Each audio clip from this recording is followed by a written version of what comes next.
Oh, chef, Discours de folie. Manuel Bompard, Rachel Kahn, et ensuite, Mister Robot. Attends, je vais mettre en x10 comme ça. Qui claque, qui choque le président américain qui claironne qu'un État de Palestine constitue une récompense pour les atrocités commises au Hamas. Le problème, c'est que qu'on le veuille ou non, il faudra faire avec Donald Trump. Précisément, Ah ouais, je crois elle a pas. raison. Précisément, je pense qu'on peut faire des choses sans Donald Trump. Peut-être que vous ne le savez pas, mais aujourd'hui, par exemple, l'Espagne vient de décider d'un embargo total sur les livraisons d'armes à l'armée israélienne. Ça, c'est une mesure, par exemple, que la France pourrait décider de prendre. C'est des sanctions, c'est ce que vous souhaitez, vous. Évidemment que la reconnaissance de l'État de Palestine va dans le bon sens. Il y a 75% des États dans le monde qui reconnaissent d'ores et déjà cet État. Et donc c'était une anomalie que la France ne reconnaisse pas cet État. Mais si vous en restez aujourd'hui à la simple reconnaissance, sans faire quelque chose de concret pour faire en sorte que les atrocités et le génocide en cours aujourd'hui à Gaza s'arrêtent, pardon, mais à la fin, vous allez reconnaître un cimetière. Donc, il faut des mesures qui soient des mesures concrètes. Ces mesures concrètes, c'est évidemment des sanctions économiques contre le gouvernement de Netanyahou. Écoutez, on a été capable d'imposer au niveau européen 18 trains de sanctions contre le pouvoir russe parce que, à juste titre, il y a des violations du droit international.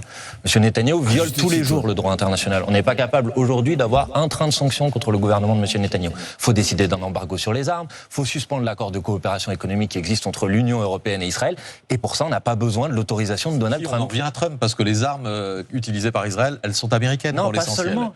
Pour l'essentiel. Pour l'essentiel. Monsieur Cohen, Monsieur Cohen, ça changera rien. Monsieur Cohen, je préférerais que les États-Unis aussi arrêtent de livrer des armes. Mais en attendant, on ne peut pas se cacher derrière la responsabilité américaine pour nous ne pas prendre les décisions et les mesures que l'on peut prendre pour peser sur la situation. Même si Mais ça... oui, gardons la face. C'est des composants. Même si on sait que 90% des armes israéliennes sont américaines, au moins pour garder la face, il faut arrêter de livrer des composants qui équipent ces armes, genre tout simplement. pèsera qu'à la marge. Mais je ne suis pas sûr que ça ne pèse qu'à la marge. Sur les armes, il y a une partie des armes qui sont livrées par les puissances européennes, qu'elles arrêtent de le faire déjà, y compris pour notre propre honneur et notre propre dignité. Exactement. Aujourd'hui, vous avez un accord de coopération à l'échelle européenne qui est l'accord le plus intégré, qui permet à l'économie israélienne de profiter très largement de l'économie européenne. Si vous arrêtez cet accord, si vous le suspendez, parce que vous dites, et ça devrait être le cas, il y a une clause dans cet accord qui est une mouvement clause... a été lancé par Ursula von der Leyen il y a 10 jours. Enfin, Madame von der Leyen commence à consentir à l'idée qu'il va peut-être falloir commencer à toucher à cet accord. Cet accord d'association. Mais écoutez, cet accord contient en son sein une clause de respect des droits humains. Qui peut dire aujourd'hui que le gouvernement israélien respecte les droits humains à Gaza? Personne. Donc pourquoi cet accord n'a pas d'ores et déjà été suspendu? Parce qu'il faut l'unanimité et que la Hongrie s'y oppose. Ah ben d'accord, mais à un moment... Non, d'abord, il ne faut pas l'unanimité. Si, pour l'accord d'association en entier, il faut l'unanimité. Certaines dispositions de cet accord nécessitent une majorité simple, d'autres une majorité qualifiée, et il y a aujourd'hui les conditions qui sont réunies pour le faire. Vous sentez le mouvement... Ah, j'étais pas au courant de ça, par contre. Putain, mais la Hongrie, ils sont casse-couilles, les gars. Hein. Encore une fois, hein.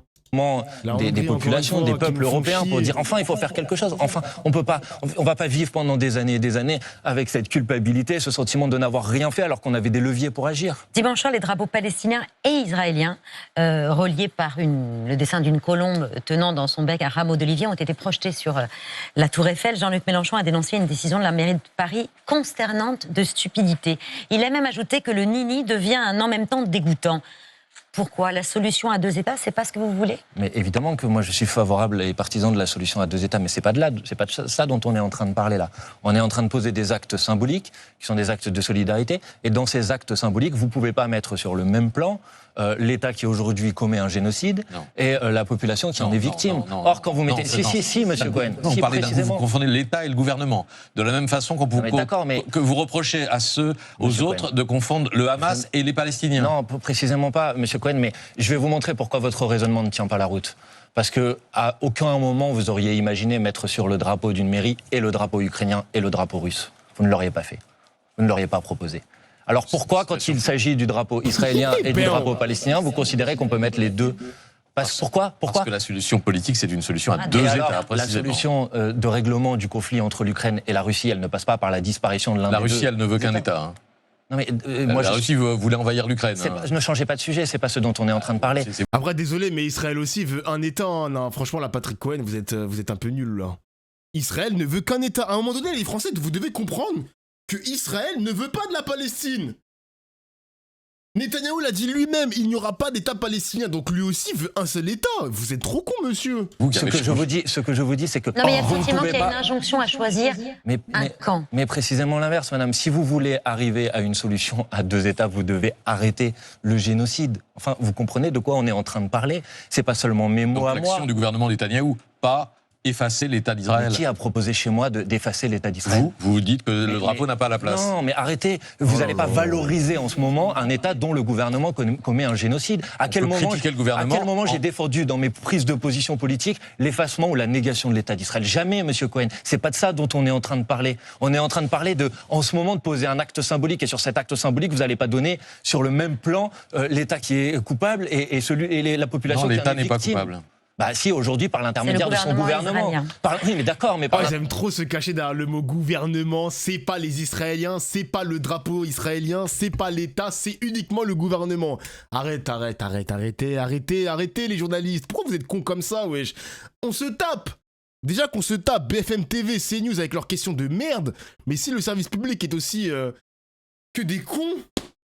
On va pas s'en sortir, les mecs, hein. Intermédiaire de son gouvernement. Enfin, franchement, pardon, mais votre raisonnement, vous pouvez pas, parce que je dis ça, en quelque sorte, me prêter une intention qui voudrait être une intention de la disparition de l'État d'Israël que je n'ai jamais défendue. Moi, j'ai toujours défendu le respect strict et intégral du droit international, c'est-à-dire les frontières de 1967. Et vous qui critiquez les 2 drapeaux? Oui, évidemment, je les critique. Et on ne peut pas ignorer non plus toujours le 7 octobre, on ne peut pas non plus ignorer toujours les otages qui ne sont pas libérés. Mais c'est aussi... Les mêmes narratifs. On ne peut pas oublier le 7 octobre, on ne peut pas oublier les otages. C'est toujours le même schéma, frère.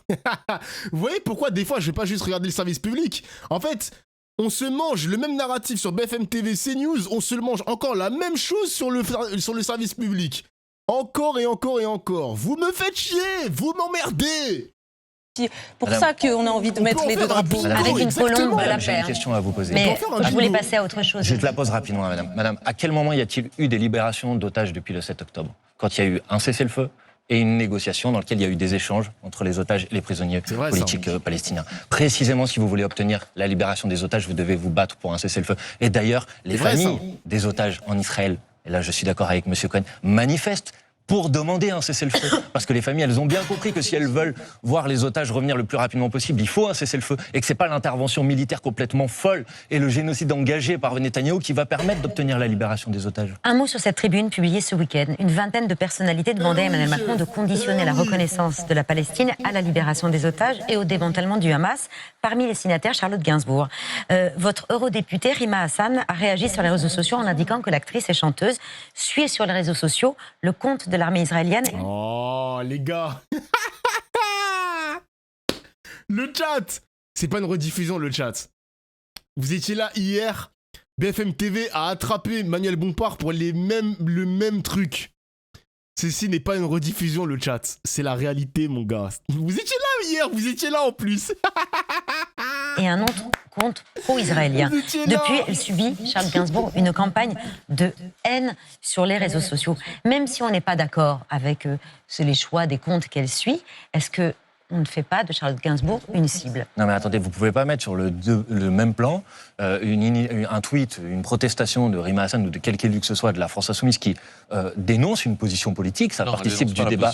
Attendez, monsieur Cohen, si vous voulez bien que je termine une phrase. Je ne pas sur le même plan. Attendez, vous ne pouvez pas la rendre responsable du fait qu'ensuite des gens, puisque vous le dites, décident de l'insulter ou de s'en prendre à elle. Moi, que les choses soient très claires, j'ai toujours dit la chose de la même manière. Si qui que ce soit décide d'insulter, d'agresser ou de menacer, je ne suis pas d'accord avec ça et je le condamne fermement. J'aimerais bien que ça soit la même chose dans toutes les directions. Quand moi-même ou mes collègues de la France Insoumise, depuis des mois et des mois, subissons des violences, des agressions, des insultes, du harcèlement, Rima Hassan en particulier, qui est victime de menaces racistes, d'agressions racistes, d'insultes racistes, et que personne ne l'a jamais défendu, monsieur Cohen. Et je vous ai jamais entendu la défendre. Je vous ai jamais entendu dire que c'était inacceptable les procès qu'on lui faisait, que c'était inacceptable de s'en prendre à elle, de l'essentialiser ou de s'attaquer à cette personne qui est une élue du peuple français et qui défend des positions qui sont des positions de respect des droits humains partout dans le monde. Donc, évidemment que si des gens insultent qui que ce soit, même si je conteste et je combats... L'extrême droite, un danger. Un danger, bien sûr, bien sûr. Position politique, je ne suis pas d'accord avec ça. Pour le reste, on a le droit de critiquer cette tribune, on a le droit de critiquer les positions qui sont exprimées dans cette tribune et de dire encore une fois que la reconnaissance de l'État de Palestine, c'est la moindre des choses de ce que la France doit faire. Sébastien Lecornu est Premier ministre depuis 2... Putain, ils parlent bien les mecs, ouais. Ouais, vous avez vu le chat, hein, il parle bien, hein, putain.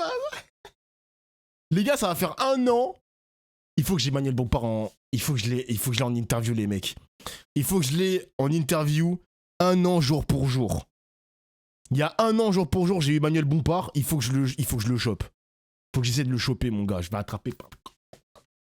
Emmanuel Bompard, tu vas venir, mec. 2 semaines, demain, il rencontrera de nouveaux syndicats qui ont fixé un ultimatum après la journée de mobilisation de jeudi dernier. Ça fait 1 an, Vous avez frère. refusé un rendez-vous avec le Premier ministre. Est-ce que les syndicats devraient adopter la même méthode que la France insoumise? Est-ce qu'il n'y a vraiment rien à négocier avec Sébastien Lecornu? D'abord, les syndicats utilisent la méthode qu'ils le souhaitent. Et vous avez dit, ils ont posé un ultimatum.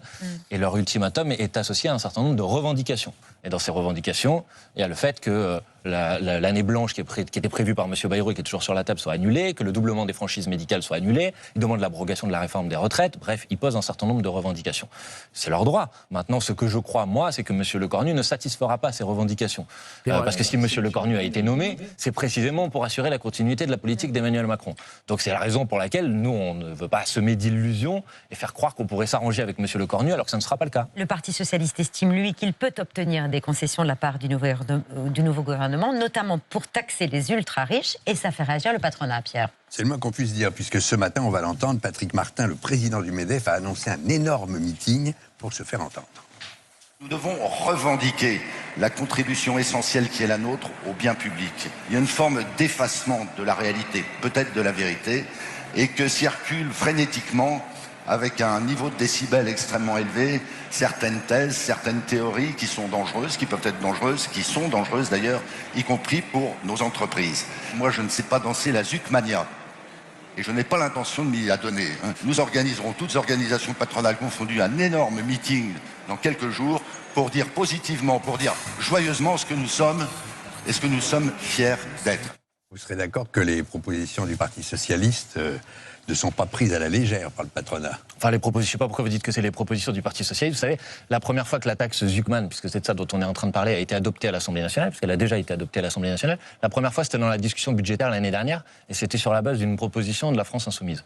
Donc, si vous voulez attribuer cette position au Parti socialiste, vous pouvez. Ça ne suffit pas aujourd'hui, alors. Mais parce que parmi les autres, parce qu'il n'y avait pas que ça qui avait été adopté, et dans les propositions qui avaient été adoptées par la France insoumise, proposées par la France insoumise et adoptées par l'Assemblée nationale, il y avait d'autres mesures, pas seulement celle-là. Mais moi, je suis toujours d'accord avec la taxe Zuckman. J'ai pas changé d'avis sur ce sujet. Ah ben, à quel moment je vous ai dit que j'ai changé d'avis sur ce sujet? J'ai vu dans le blog de Mélenchon qu'il disait que c'était une mesure. Non, vous avez mal lu le blog de Mélenchon, je crois. Si, je le lis attentivement, toujours. Mais la taxe Zuckman, elle participe de nos propositions politiques depuis des années et des années, monsieur Cohen. Donc j'ai aucun problème, évidemment. Au contraire, je défends la taxe Zuckman depuis le premier jour. Et pour quelle raison? Pour une raison très simple que tout le monde va comprendre, je pense. C'est que vous avez aujourd'hui un problème. C'est que vous avez les 0,01% des plus riches dans ce pays qui payent à peu près en taux d'imposition moyen à 45%. Et quand vous allez aux 0,0002%, c'est-à-dire les milliardaires, ils payent moins de 30% d'impôts. Pourquoi? Parce qu'ils contournent l'impôt sur le revenu à travers des holdings. Et la taxe Zuckman, c'est précisément l'idée de dire on ne va pas taxer que sur les revenus, on va aussi taxer sur le patrimoine pour limiter cette difficulté. Bah oui, mais c'est quand même une mesure de bon sens de dire que quand on a beaucoup, on doit contribuer davantage. Une mesure qui est contestée. En tout cas, il y a encore plus sévère que le patronat avec la gauche. Il y a Jean-Luc Mélenchon, leader des Insoumis. Pas avec la gauche, je crois. On va regarder. Hier, il a posté quand même ce papier sur son blog qui est intitulé « Le plan Bayrou est toujours là ». Mais à la lecture de ce papier, c'est davantage des membres de la gauche qu'il vise que ce plan Bayrou. Voici d'ailleurs ce qu'on pouvait lire, notamment sur Olivier Faure, secrétaire général du PS, qui est cité pas moins de 10 fois dans ce papier. Ce nigo d'Olivier Faure déguste tout le menu de la diffamation sur commande. Autre socialiste cité, c'est Jérôme Guedj, accusé d'être installé dans le rôle de grand mamamouchi des excommunications mondaines. Et enfin... Grand mamamouchi des excommunications mondaines. Vous arrivez à comprendre le chat? La phrase est stylée quand même. Un grand mamamouchi. Attends, je vais taper mamamouchi. Mamamouchi. C'est quoi ça? Un mamamouchi. C'est un titre honorifique, fantaisiste et prétendument turc, inventé par Molière dans Le Bourgeois gentilhomme. C'est un dignitaire de pacotille, un apparatchik TikTok. TikTok? Un apparatchik TikTok. Et c'est marrant comme mot quand même. Il y a son ancien proche, Alexis Corbière. Le énième tweet hostile de Corbière a fait 0 vue, 0 retweet. En matière d'isolement, il est mon maître, Alexis. Le énième tweet hostile de Corbière a fait 0 vue et 0 retweet. Non, ça hagar. Non, ça hagar. Ah, il a décidé de tirer, hein. Il a dit, en gros, Corbière, t'as pas de buzz. Tais-toi, t'as pas de buzz, mec. Corbière qui, comme Clémentine Autain, François Ruffin, Daniel Simonet, Hendrik Daly ont quitté le parti, reprochant justement à Jean-Luc Mélenchon de diviser plutôt que de rassembler. Ce qui me fait revenir à ce papier de Jean-Luc Mélenchon où il pose cette question. Combien de temps faudra-t-il à cette gauche pour comprendre que sa ligne anti-LFI signe sa propre disparition? Mais moi, j'ai envie de vous poser cette question à l'envers. C'est la ligne anti-PS. Combien de temps cette ligne anti-PS ne signe-t-elle pas la disparition de la France insoumise? C'est une question qui se pose en tout cas. Ouah, comment elle bégaye, c'est une dinguerie quand même. Hein. Par contre, les gars, c'est une bonne question. Est-ce que vous pensez, les gars, que la stratégie anti-PS va pas signer l'arrêt de mort de la France insoumise? Qu'est-ce que vous en dites, le chat? La question n'est pas mauvaise en soi. Jamais, non, jamais. Personne veut du PS, le PS c'est finito. Attention les gars. Attention. Là, on est sur mon stream. Il n'y a pas de problème, la ligne LFI, la ligne anticapitaliste, elle est tenue sur mon stream, pas de problème. Il y a 1000 personnes. Mais vous traversez les écrans et vous allez ailleurs, la diabolisation LFI est opérée depuis des années à travers la classe médiatique. Quand vous voyez TPMP, à l'époque, quand vous voyez CNews, même BFM TV, les mecs, hein, même BFM TV mettent des bâtons dans les roues de la France insoumise. Et quand on a su, j'étais au Japon en plus, hein, quand il y avait le drama, hein, quand on a su au Japon que le service public met plus en avant volontairement Glucksmann que du Mélenchon, vous avez la ligne, les mecs. Vous avez la ligne. Même quotidien, tu as raison, Kevin. Même quotidien, les mecs, ils mettent des bâtons dans les roues de Mélenchon. C'est pour vous dire à quel point c'est une catastrophe industrielle. Comment il n'y a plus de neutralité dans les journalistes. Parmi les journalistes, en tout cas. Le PS ne dépassera pas les 2%. Je vais prendre encore une fois la question à l'envers. Le chat, écoutez-moi bien. Qui dans le PS, vous avez le droit de répondre personne, hein. Vous pouvez tricher, il n'y a pas de problème. Qui dans le PS peut faire au minimum 10%? Qui? Merci Tété pour le sub. Qui? Mais Glucksmann, c'est pas le PS, les mecs, hein. Glucksmann, c'est un autre parti politique. Hollande peut-être. Ah putain, j'avais oublié la parenthèse Hollande. Ah, c'est vrai que j'avais oublié Hollande. Hollande, 10%.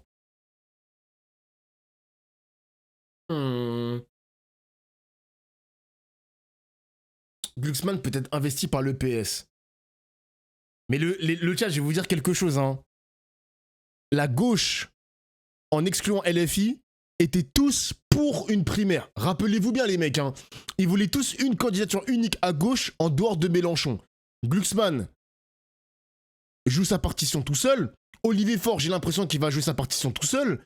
Tu as Fabien Roussel, peut-être qu'il sera là aussi. Clémentine Autain annonce qu'elle sera de la partie des présidentielles. Donc il n'y a même plus de primaire au final. Il n'y a plus de primaire. Le PS se fout de notre gueule. Voilà. Ça peut avoir l'effet inverse aussi d'Ofla, le fait de vouloir absolument mettre le PS en avant, peut-être desservir leur cause, car ça fait vraiment trop forcer. Ouais, mais les mecs, quand vous regardez... Alors, je suis désolé, hein, le chat, je fais l'avocat du diable. Hein, je suis désolé, je suis obligé de faire l'avocat du diable.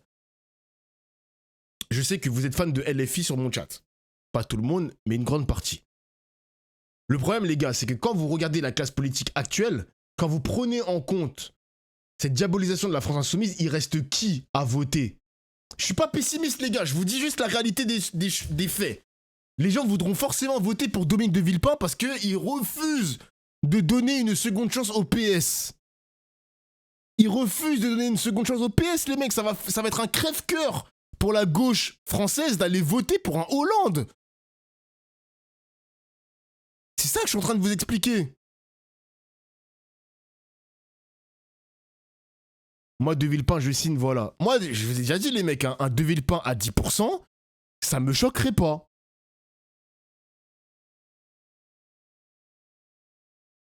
Vous préférez voter De Villepin ou le PS, le chat? Allez, dernière question et ensuite je vais mettre play. Vous préférez Villepin ou le PS? PS. Ah, quand même PS. Il y a quelques personnes qui voteraient PS, mais il y a quand même De Villepin que... Ok, De Villepin 100%. Il y a quand même un peu de PS, hein.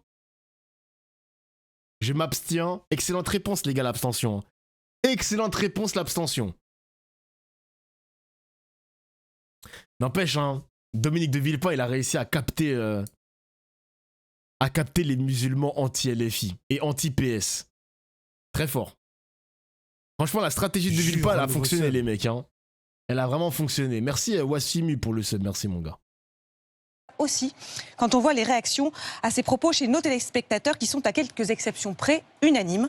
Nathalie Leglise, oui, il faut qu'il arrête cela ne fait pas du bien à la gauche, ça la décrédibilise. Et certains, et ils sont nombreux, allant jusqu'à trouver Jean-Luc Mélenchon dangereux. Beaucoup de gens aussi qui se disent déçus, aussi parce qu'ils ont pu croire à une gauche. What? Jean-Luc Mélenchon va-t-il trop loin sur ses critiques des membres du PS? Il est complètement dangereux, cet homme est dangereux.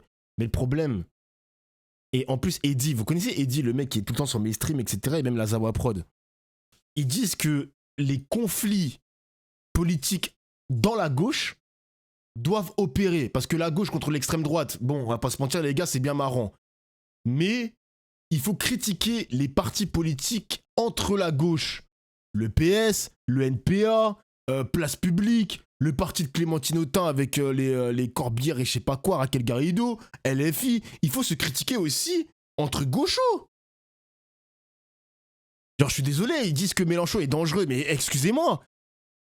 Il faut critiquer, il faut savoir qu'il faut critiquer aussi les partis de gauche. Il faut le faire, les mecs, c'est important, il faut le faire. Il faut le faire. Gauche ressuscité et uni avec la naissance du NFP aux dernières législatives, un front nouveau mais qui a été surtout éphémère. Et s'il y a une image qui acte ce divorce, c'est celle qui s'est déroulée lors de la rentrée de votre parti fin août. C'est des conducteurs qui n'existent pas, ouais.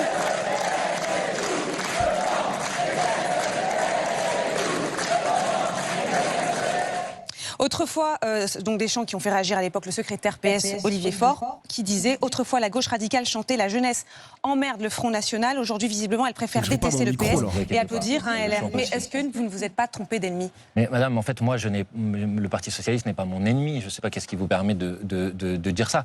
On a l'impression que les attaques visent plus le Parti Socialiste que le RN, par exemple. Mais enfin, vous ne pouvez pas dire des choses comme ça. Enfin, écoutez, moi, la semaine dernière, j'ai manifesté auprès d'1 million de personnes contre le plan du gouvernement, contre le gouvernement, quant à mon obsession contre le Rassemblement national. Je pense que personne ne peut me faire une explication qui laisserait penser que je ne me préoccupe pas et je ne combats pas et je ne conteste pas la politique du Rassemblement national. Donc, s'il vous plaît, évitons de donner une forme de hiérarchisation qui ne correspond pas à la réalité. Par contre, après, on a une difficulté aujourd'hui qui est une difficulté politique. Parce que là, vous pouvez prendre des mots. Moi, je peux vous citer Jérôme Guedj qui disait à la tribune de M. Jean-Luc Mélenchon qu'il était un salopard. Vous voyez, vous auriez pu l'interroger sur ce sujet. Mettons ça de côté, si vous voulez bien. La question qui est posée, c'est la question des orientations politiques et de la cohérence politique. L'année dernière, à notre initiative, parce qu'en 2022, Jean-Luc Mélenchon a fait 22% des voix à l'élection présidentielle, et c'est à notre initiative que nous avons rassemblé et réuni toute la gauche avec la NUPES en 2022 et avec le nouveau Front Populaire en 2024. L'année dernière, nous avons défendu un programme, des orientations programmatiques communes. Et 1 an plus tard, le Parti Socialiste, par l'intermédiaire de ses représentants, décide de prendre le programme, de le mettre à la poubelle et d'aller négocier avec Monsieur Lecornu pour essayer d'amener un autre programme que celui que nous avons défendu devant les électrices et les électeurs. Alors pardonnez-moi, peut-être que ça vous choque, mais moi je crois à la fidélité, à la parole donnée. C'est-à-dire que quand je suis élu sur un programme, quand j'ai des électrices et des électeurs qui m'ont élu moi en tant que député, mais c'est le cas de l'ensemble des députés du nouveau Front Populaire, ils nous ont pas élus sur notre visage, ils nous ont élus sur les idées que nous défendons. Ce n'est pas vrai, Monsieur Cohen. Ils nous ont élus au second tour. Il y a eu effectivement des gens qui se sont mobilisés pour faire barrage au Rassemblement national. Mais au premier tour, les gens nous ont élus sur un programme, sur des orientations politiques. Et ben 1 an plus tard, ce programme et ces orientations politiques sont toujours là. Donc vous pouvez, si vous voulez, essayer de me faire passer pour le méchant dans cette histoire. Mais pardon, c'est pas moi qui rompt le programme que j'ai défendu devant les électrices et les électeurs l'année dernière. C'est pas la France insoumise qui bafoue la parole qu'elle a donnée. C'est vrai que les paroles données n'ont plus d'importance maintenant pour les journalistes. Hein. Surtout qu'il y avait des slogans « Ne nous trahissez pas, ne nous trahissez pas ». Au final, le PS met à la poubelle 80% du programme NFP. Hein. N'empêche, ça c'est tellement un crachat à la gueule. Je suis presque sûr que dans mon chat, il y a des personnes qui ont voté PS parce qu'ils sont convaincus du PS ou parce que ils ont dû faire barrage au Rassemblement national. Eh ben force à vous le chat. Hein. C'est vraiment des grosses merdes le PS quand même. Hein. Putain. Je sais pas comment Bompard devient pas fou à devoir répéter tous les jours depuis plus d'1 an. Il est obligé, les gars. Hein. Après, c'est ça aussi, le lavage de cerveau. Bon, là, c'est un bon lavage de cerveau, entre guillemets, parce que quand il nous parle de paroles données, évidemment que quand on vote pour des candidats, j'espère pour vous le chat, ne votez pas pour le charisme, ne votez pas pour le visage, mais votez pour le programme. Votez pour le programme, les mecs, hein, parce que j'avoue que les mecs qui votent Bardella, ils votent Bardella parce que c'est un beau gosse. Votez au moins pour les idées, chef. Ça a marché avec Zemmour. Parce que Zemmour, moche comme il est, il a réussi à faire 7%. Les gens ont voté pour les idées de Zemmour, mais pas pour son charisme. Par contre, Bardella, ça a vraiment voté pour son charisme, frère.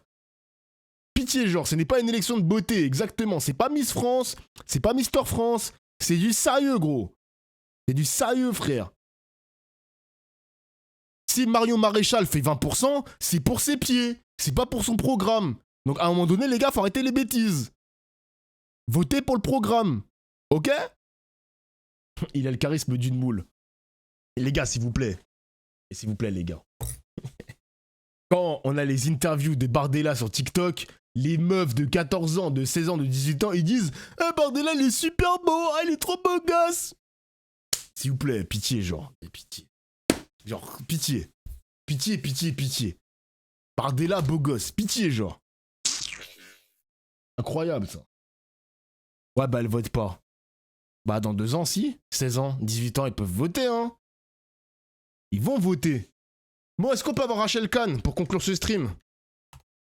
Avant d'aller se poser. On va se poser. On va se poser devant Mr. Robot. Le truc, c'est que est-ce que je vais réussir à avoir un replay de CNews? Waouh. Là, c'est pas disponible sur YouTube.